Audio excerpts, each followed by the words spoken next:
I was born where the forest blends into open fields, where the snow arrives early and takes its time to leave. The smell of the earth was always the same, damp, heavy, filled with old traces.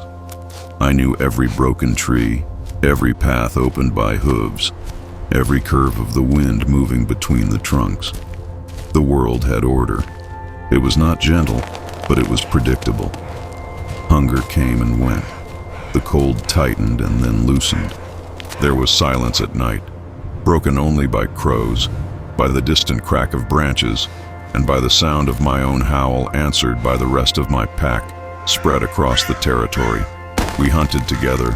We watched together. We slept alert. The territory was large, but it had clear limits, marked by scent, signs, and memory. Humans existed, but they stayed far away. Their trails smelled of cut wood, faint smoke, old grease. Sometimes a distant gunshot echoed, dry and short. We learned to avoid them. It was that simple. Then the air began to change. At first, it wasn't noise, it was smell. A metallic scent that did not belong to the forest. Oil, rust, thick smoke. The wind carried something new, something that did not fade quickly like the smell of an ordinary camp. The sounds changed as well. They were not footsteps or hooves. They were deep impacts against the ground like repeated thunder, even when the sky was clear. Humans appeared in greater numbers. They did not walk as before. They came in lines, carrying objects that glinted in the weak sunlight. Their smell was different. Fear mixed with something sharp, something that burned the nose. They did not stop. They did not observe the forest.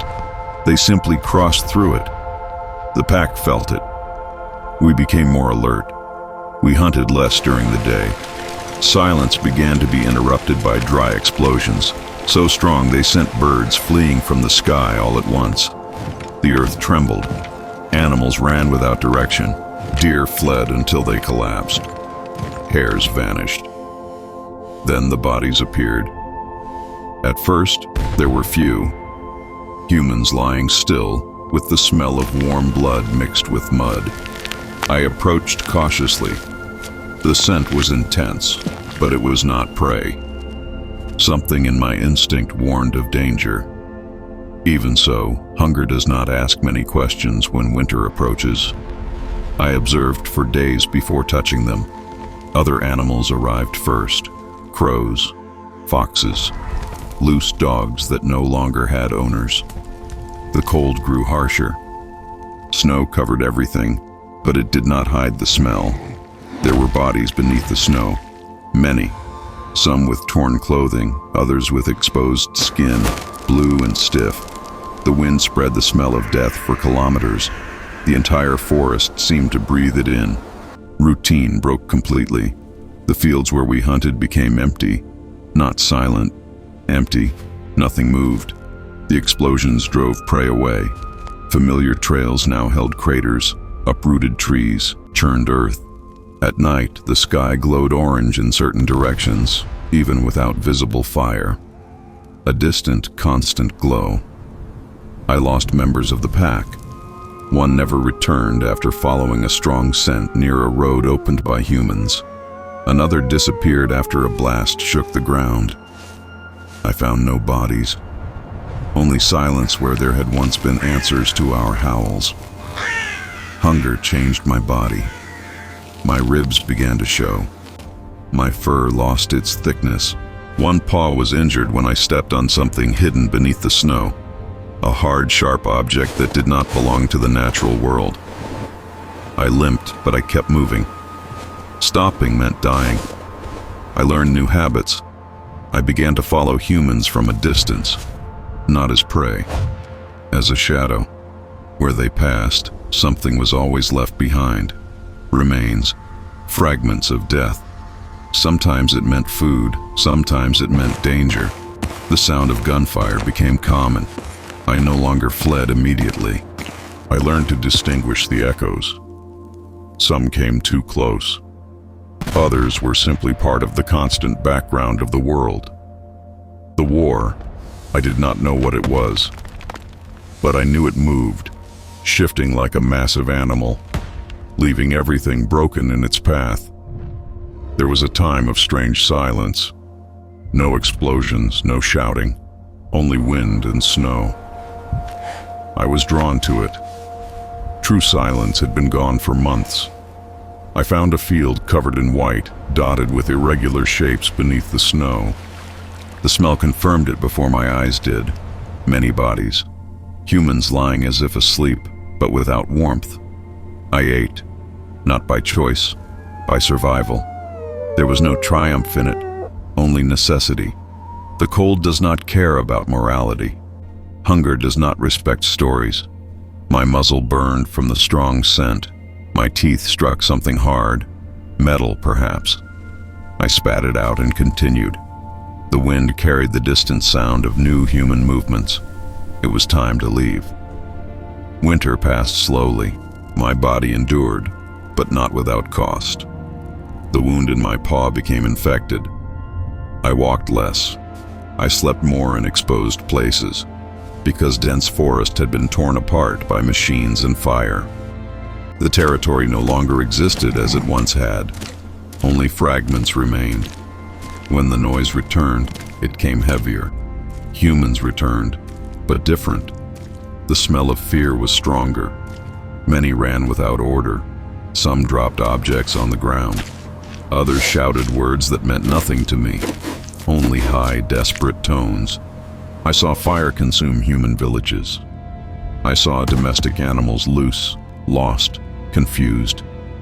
Some joined us for a time. They did not last. They did not know how to flee. They did not understand silence. I learned to avoid roads completely. I learned to recognize the hum before the explosion. I learned to wait days before approaching any new body. I learned that the world could change without warning, without logic, without visible reason.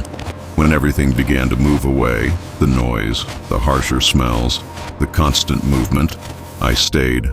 The forest was different, smaller, more open, more empty. Some animals returned slowly, others never did. My body carried marks. My paw never returned to what it was.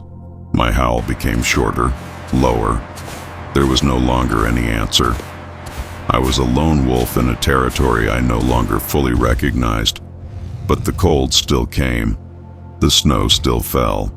The wind still carried old scents mixed with new ones.